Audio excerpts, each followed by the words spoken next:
के नहायत सीनियर रहनुमा है खुर्रम दस्तगीर साहब, मुख्तलिफ ओहदों के ऊपर विराजमान भी रहे। बहुत शुक्रिया sir, thank you so much आपके वक्त के लिए। मैं बस खुर्रम साहब बहुत बहुत शुक्रिया आपके हमें ज्वाइन करने का। आपकी इजाज़त से मैं सिर्फ ये जो आर्गूमेंट तक कंप्लीट कर लूँ कि पीपल्स पार्टी को ही नहीं, पावर के 16 महीने पीडीएम के तमाम जो 40 पार्टी मीना मज़ा लेने के बाद उनको भी एकदम से नकाइस याद आ गए हैं कि फॉर एग्ज़ाम्पल जो है इवन महमूद खान अचकज़ई साहब का आज मैं बयान देख रहा था, उन्होंने कहा जी मैंने पीडीएम के दोस्तों को कहा है कि आप लोग खाई में गिर रहे हैं और ये बड़ा गलत किया। उन्होंने भी जो है ना वो 16 महीने की वो बहुत कर दी। सूबे के अंदर वो भी गवर्नमेंट का हिस्सा थे और पार्लियामेंट के अंदर भी वो जितना कितना उनका रह गया वो तक कोई नुमाइंदगी थोड़ी सी, तो वो सपोर्ट ही करते रहे क्योंकि उस वक्त उनका कोई बयान नहीं आया था। और सबसे सख्त बातें तो अख्तर मेंगल साहब ने की हैं। उन्होंने कहा जी इन्होंने अपनी मामलात की राह हमवारे करने के लिए इन्होंने नैब के अंदर तरामीम की, इन्होंने असम्बली के फ्लोर पे एक दिन में 56 बिल पास किए। ये भी उस बिल के पास करने में इनकी तरफ से भी कोई याद नहीं पड़ता, बड़ा बयान। और साथ में उन्होंने ये भी कहा कि जनाब ये नवाज शरीफ की वापसी शकूक व शुबहात को जन्म देती है और उन्होंने अफसोस का इजहार करते हुए कहा कि हुकूमत अपने मुकदमात निपटाने के अलावा और कुछ ना कर सकी। तो ये बाकी तमाम पार्टियां जो उस वक्त हुकूमत का इवन मौलाना फजल रहमान भी इस तरह के बयान करते रहे हैं। तो पीडीएम के साथ जो है ये 16 महीने गवर्नमेंट करने के बाद एकदम से जो ये डिसोन करना, ये थोड़ी सी कई चीज़ों पे हम बड़े नून लीग के नाकिद हैं पर ये ज्यादती है। मैं खुर्रम दस्तगीर साहब से ये पूछ स्टार्ट करना चाहूँगा कि ये बताएं सर कि हाँ नवाज शरीफ साहब का जो 2-3 बयानिए दिए गए थे, जो ये आपका नारा है 2-3 बारी बारी मैं पूछता हूँ। पहले तो यही था कि वो आएंगे तो यहाँ पे सबको इकट्ठा करेंगे और ये पहले आज खबरें चलती रहीं कि जनाब कोई राब्ता हुआ है, फिलहाल कोई ऐसा राब्ता नहीं। आज बिलावल साहब ने कहा है कि जनाब ये शुरू में आए थे तो बातचीत हुई थी, हमारा कोई राब्ता नहीं है। और जिस तरह का बयान आज आए हैं और तवातर से पीपल्स पार्टी की तरफ से आ रहे हैं, फैसल कुंडी साहब का आपने इब्तिदाई में शायद देखा हो कि उन्होंने कहा कि जनाब हम तो ये जो है ना लेवल प्लेइंग फील्ड करते हैं, इनको एवन फील्ड नज़र आती है, सुनाई देती है। तो मैं खुर्रम साहब आपसे पूछना चाहूँगा कि जो नवाज शरीफ साहब की ये बताया गया था कोशिश थी और वो ये बयानिया था कि सबको इकट्ठा, वो तो होता हुआ नजर नहीं आ रहा। अहमदुद्दीन साहब बहुत शुक्रिया, आपने मुझे मदऊ किया। नहीं वो होगा और इंशाल्लाह बहुत जल्द होगा।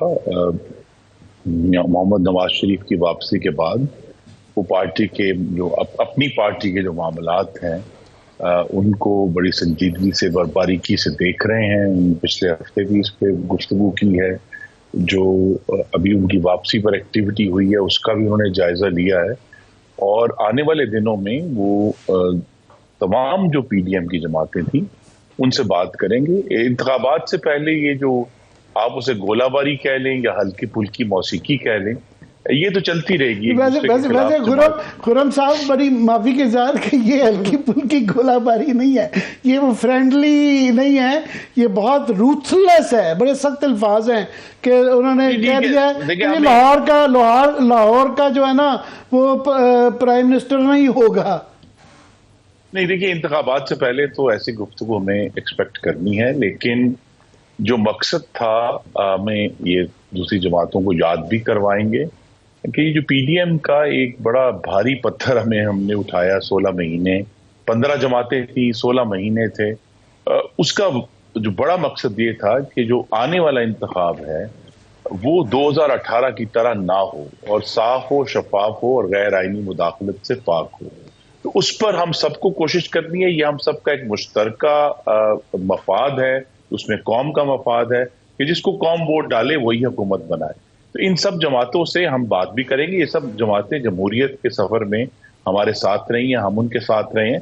तो लिहाजा इस वक्त जो भी उनकी सख्ती या आपको जबान में नजर आ रही है, जब लीडरान के दरमियान गुफ्तगू होगी और फिर मुलाकातें भी होंगी आने वाले हफ्तों में, तो आप देखेंगे कि बहरहाल एक बेहतरी नजर आएगी और फोकस इसी पर होगा कि हम सब मिलकर आने वाले इंतखाब को यकीनी बनाएं। बेसिकली ये कह रहे हैं कि इस वक्त जो ये गोलाबारी हो रही है ये एक पोस्चरिंग है और ये एक ड्रामाबाजी है लोगों से वोट लेने के लिए, और इलेक्शन के बाद सारे आपस में दोबारा इकट्ठे बैठ जाएंगे, यही कह रहे हैं आप?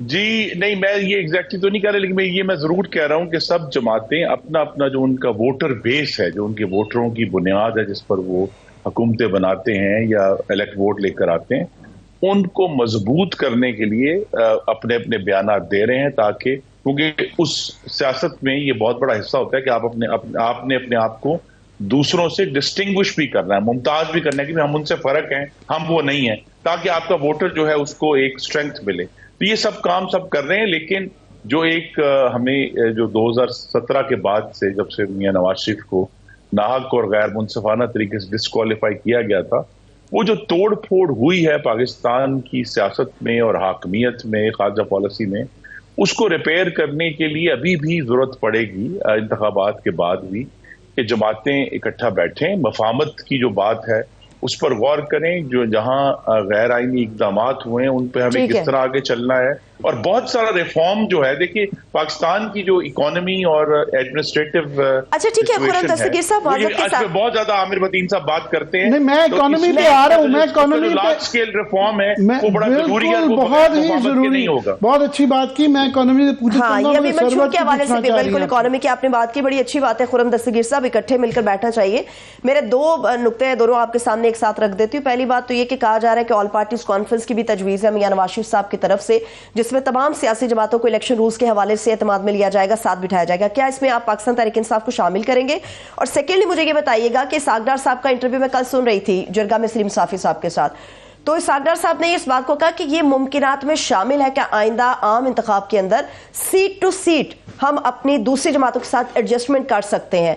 तो ऐसी सूरत में अगर एडजस्टमेंट होगी तो फिर इसका मतलब है कि मिली जुली अक्सरियत के साथ तमाम जमातें फिर से दोबारा से हुकूमत में आएंगी, आजाद हैसियत में तो कोई भी एक जमात हुकूमत नहीं बना पाएगी फिर।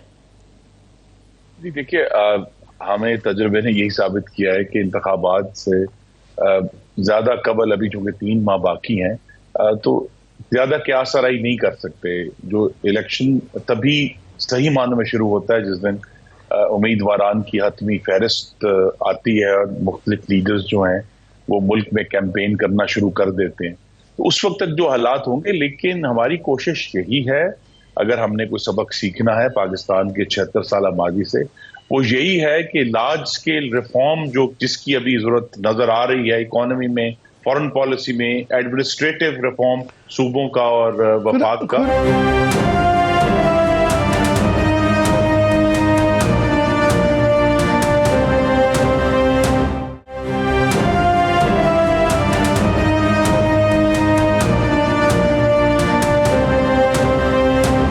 बिल्कुल बिल्कुल, ये आप जो कह रहे हैं बिल्कुल बहुत ही ज़रूरी है। काश के ये हमें कोई मिसाके मईशत पे सारे एग्री हो जाएं, इलेक्शन से पहले ही हो जाएं तो ज़्यादा अच्छा था।